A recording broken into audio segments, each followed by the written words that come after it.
I could talk about this for hours. I'll keep it short though, because I know we've only got 8 minutes. Welcome to the iArticulate YouTube channel. This is the 8-minute window. Join us each week in our exploration of leadership. While it takes time to master, the 8-minute window is an encouragement that can take just a few minutes to learn a technique that might last you a lifetime. For all the reasons, we'd love it if you could like and subscribe. It really helps the algorithm. This week, Madelaine Jones is here to talk DEI, collaboration, and the importance of reflection.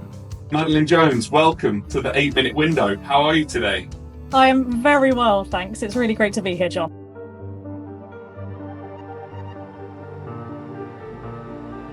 As the founder of a small company, leadership has a bit of a strange meaning to me. Most people tend to associate it with hierarchy, management, people being in charge of people. And when you first started your own company, you can't think of it like that because there isn't anyone to manage to begin with. So I had to really think about what leadership was when I started Jackafal. And I think for me, it falls into two categories. The first one is leading when you're on a contract. So for me, as a learning designer and a diversity and inclusion trainer, I do a mix of writing things behind the scenes, facilitating. And it means sometimes I'm in front of a room full of people in a classroom. Sometimes I'm just organizing projects backside so that people aren't seeing it. But it means that I have to really consider what direction things are going in and sometimes drag people along with me who aren't as used to change. And I think that's a big part of my leadership practice in that sense. But I think the other part, which for me is more important almost, is this idea of leading even when nobody is looking at you and there's no one there to follow. It's about setting intentions and making sure that you have an idea of where you're going and that you're holding yourself accountable to those values. And then hopefully, as you start to grow, clients, learners, people on social media, whoever's watching, can see that you're taking those steps. But for me, I think it's almost that idea of if a tree falls in the forest, does it make a sound if no one's around to hear it? I think you can still be a leader even if there isn't someone that you are actively leading at any one point. I think the vast majority of people fall into this middle ground of wanting to do good and not quite having the tools to do it, or feeling uncomfortable about having those conversations because they don't want to offend people. And I think quite a lot of times where you can make good progress is to start opening up those conversations, to give people the tools to say, okay, you're already considering how you want to do this, but you're shying away from it because you don't know what to do next. And it's about empowering people to be able to take that next step. Madelaine, Jackafal assists organizations in developing inclusivity and belonging inside their teams. What do you see as the core values in that work, and how do you go about doing that?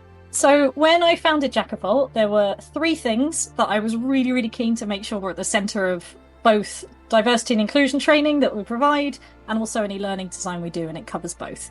And the 3 words I picked, which I still 100% stand by this to this day, are practical, inclusive and unique. So to break that down a little bit, the practical side of things, for those of you who I am not familiar to, my background's a bit of a weird one. I used to be a Western classical pianist for a long time, and that was my professional background. That's what I did my training in as well. And a lot of the work I did was education-based, one-to-one tuition, working with community groups. And when I then transferred away from this professionally, one of the shocks I had around education in professional workplaces and classrooms is that there doesn't always tend to be this focus on practical application. There's a lot of great stuff on theory, but how you actually put that into practice is the tag on at the end that doesn't always get done. So it was really important to me that anything that we teach, anything that we write material about, has a strong focus on how do you use it in the real world. The inclusive bit probably speaks for itself, but it's really important to me that inclusion isn't just about, is the topic diversity, equity and inclusion? It's actually about how do I make this learning experience as inclusive as possible. Now, I'm going to caveat that by saying I don't think anything can ever be 100% inclusive because there are 7 billion people, perhaps even 8 now, I've lost track, on the planet. Everyone's going to have different needs and different requirements to feel included, but that doesn't mean you can't make an effort to create a space in which people can do the best that they possibly can and thrive, and that you can make adjustments as and when those things become clearer. The last thing is unique. I think there's no point going into any form of education, leadership, anything, if your focus isn't on the people who are going to be learning. The end learners are always the thing that you need to have at the front of your mind. And of course, you can't magically create a new session every time you deliver a particular workshop, because there just isn't the space for that. What you can do when you're building those materials is make space for those little flexible pockets where, let's say you've had a particularly inspired discussion about something because someone in the room's got lived experience in that. If you don't leave space for those moments and that breathing room, you're missing out on such a rich educational opportunity for everybody. So making sure that you've got that ability to flex where you need to, and that you're actually responding to who's in front of you, is a really important part of both design and delivery. This is tricky because I think I've already hinted at it's quite a disparate, and I suppose it's more of a chosen family rather than a team at the moment, in that there's myself. I work with various contractors. I had a business development intern for a while, but everybody's sort of been doing their own thing and based in different places. And then I work with clients. I have people who follow us on social media. So I suppose I'm going to sum that up as anybody who's come into the orbit of Jackafal and I have had some interaction with, directly or indirectly.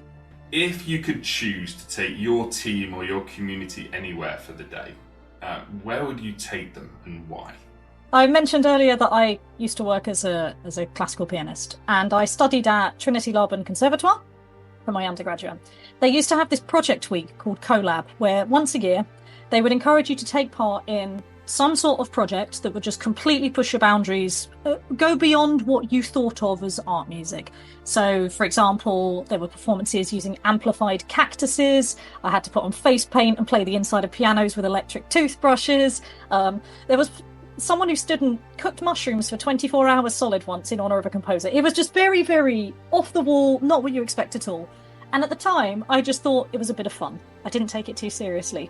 But when I look back on that experience, whenever I enter a situation where I've got something new, a challenge I haven't faced before, I try and approach it with a lot more openness than I ever used to. So I think I would take everybody to a collab showcase and get them to get involved. And at worst, they'd walk away with a story that they could tell in the pub. And at best, they'd hopefully walk away with some ideas about how to approach things with a bit more creativity and just a little bit more open-mindedness. We believe strongly, Madelaine, that people can take on an idea today in just a few minutes in this 8-minute window.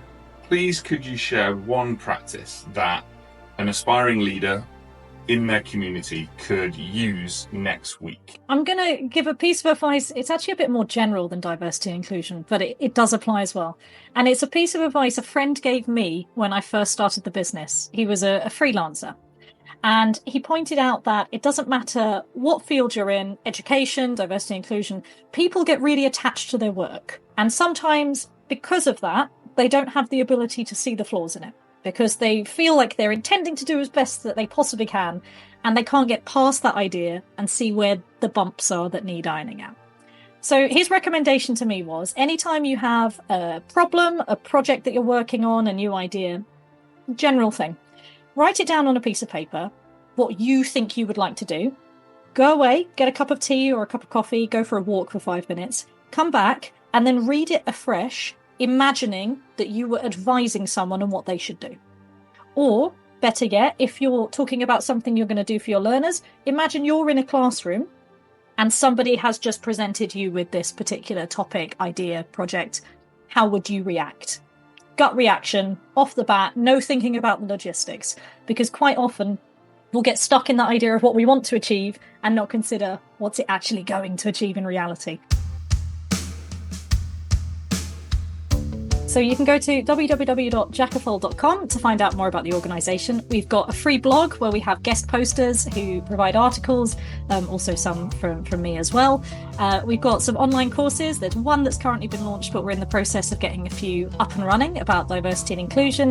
Those are going to be tailored towards specific careers in a bit more detail as we go through, but at the moment there's just some general material. And then you can find us on LinkedIn. You can also find me on LinkedIn, and feel free to connect. Ask me any questions you have. I love a cup of tea and a virtual chat with anybody and everybody, because I think it's always nice to meet new people and to talk about things we're passionate about.